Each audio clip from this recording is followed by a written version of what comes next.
All right, fellas, we've all heard of Mitas tyres. Well, not you two, because you don't ride off-road, but anyone who's ridden off-road or adventure knows what a Mitas tyre is. Now what they've gone and done is build a superbike tyre. They've put a set on this 200 horsepower Ducati Panigale and asked us to test them. Yeah, but hold on a minute.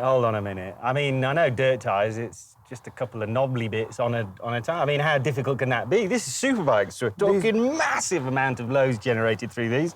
Accelerating on the rear, braking on the front. There's carcass strengths. It's just heat dissipation and yeah. But they are basically just round, black and sticky. I mean, isn't that it? Yeah, thanks for your technical input. Yes. Okay, anytime. Just be quiet for a I'll little shut up bit. for a minute. Okay, so they want us to test these tyres. How do we go about testing a superbike tyre? Well, haven't you seen the car guys? What they do is they put a set of tyres on, then they go around a corner and see how long before they spin out. Okay, that makes So sense. you just keep riding until you crash and die. What do you mean me? I think you two have a wealth of experience. And this No. experience and maturity can be used. He's not getting it, is he? He's not getting this. Let me put it another way, Donovan. You're the youngest. You're the fastest of the three of us. And I don't mean to be rude, but you're the most expendable too. We really don't need you. So I suggest you just brace yourself, get your leathers on, and we'll get a stopwatch out. I'm suddenly not a fan of democracy. It gets worse, because not only is this an expensive Panigale, but it's my expensive Panigale. Still, it's not all bad news. Mitas may not be known in superbike circles, but they've been making tyres since the 1930s. However, most of those were for the agricultural industry, which doesn't bode well in the complicated world of superbike tyres. Still, if Matt and Harry want me to do laps, I can do laps. Okay, here we go, coming up to the first corner, turn it in, feed the power on, nice and gentle, there we go. Nice and smooth. You know what they say, the smoother you look, the faster you're actually going. And here we go again, turn it in, nice and gently, easy. What do they say? Every kilometer on a racetrack is 10,000 kilometers on the road. So that means I've done 40,000 kilometers. Beautiful.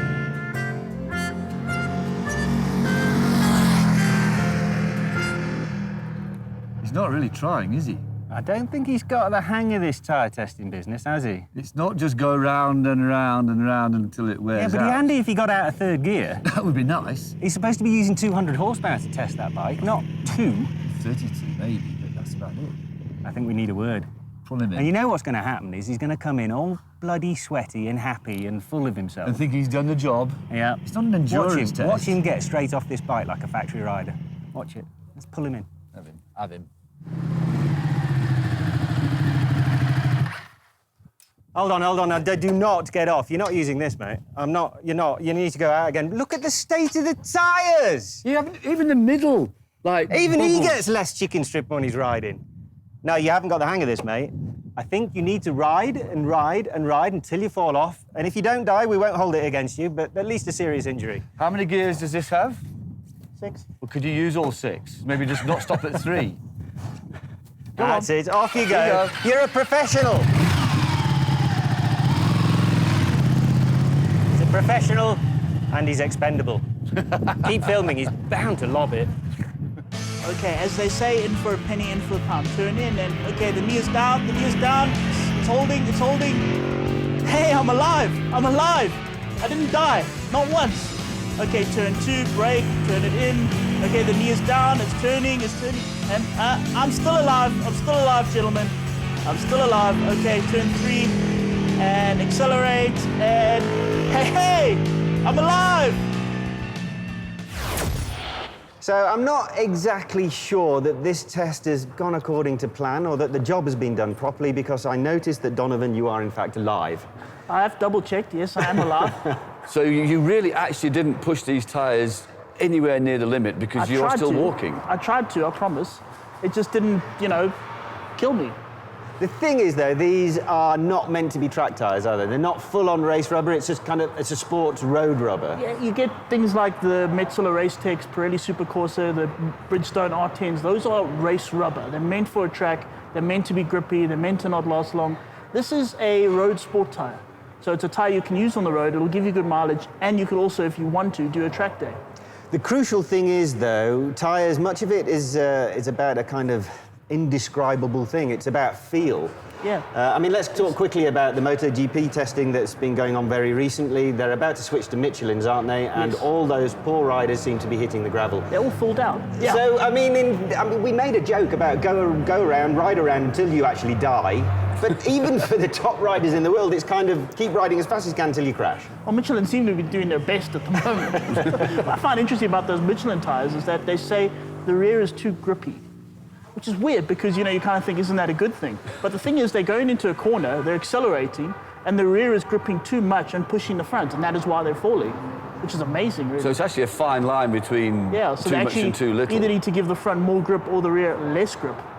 Okay, in terms of feel then, obviously they're struggling adapting to the feel of the Michelins at MotoGP, but they will sort it out. What did these road tyres give you? I mean, I know you've done a couple of track days now. You were around Pekisa. Yeah, we took them down to Pekisa that weekend, did 2 days of riding. So now I've done 3 days of riding on these tyres.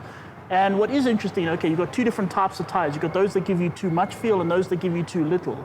The ones that give you too little, honestly, you feel nothing. You go around a corner and next thing you're on the floor and you sort of think, what am I doing here? Yeah. Whereas you get the other kind, which is probably even worse, is it's the ones that give you way too much feel. So when you're going into a corner, all you're feeling is stuff.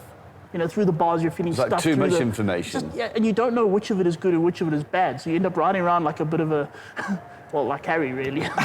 I'm glad you brought it back to me, you swine. Okay, well, the thing is, look, it's a new tyre in the market. Everybody loves their Pirellis, the Bridgestones, Michelins, that sort of thing, because they're tried and trusted. Now, I would imagine these guys, to get into the market, they're going to have an advantage price-wise. So do they have that? Recommended retail price is 3,100 Rand. Per which set. is per set, yes. Yeah. And I mean, down at Pekisa, they had Super Corsas and Pirellis and Metzelas and all those kind of things on sale for $4,000 a set. So that's a significant saving. Okay, here's the other interesting part is I did a day at Red Star. I did 2 days at Pekisa, a track that's notoriously bad on tyres. Any of those tyres would have lasted 1 day. So after one of those days, it would have been shot. After 3 days on these Mitas tyres, it was still fine. I mean, they still had lots of grip, they still had lots of tread, they still had lots of everything. It's grippy enough to enjoy a track day. I mean, you ride a Panigale, so... Well, you wouldn't break lap records on those tyres, but I mean, I was riding in the A group around Pekisa, and I was far from the slowest, so... So basically, to end it off then, you would, by the sounds of it, highly recommend giving them a go? Yeah, why not? Why not? A definitive answer from Donovan, as usual. Well, on that bit of useful consumer advice, it's time to end the show. Join us next week where we'll be riding more bikes.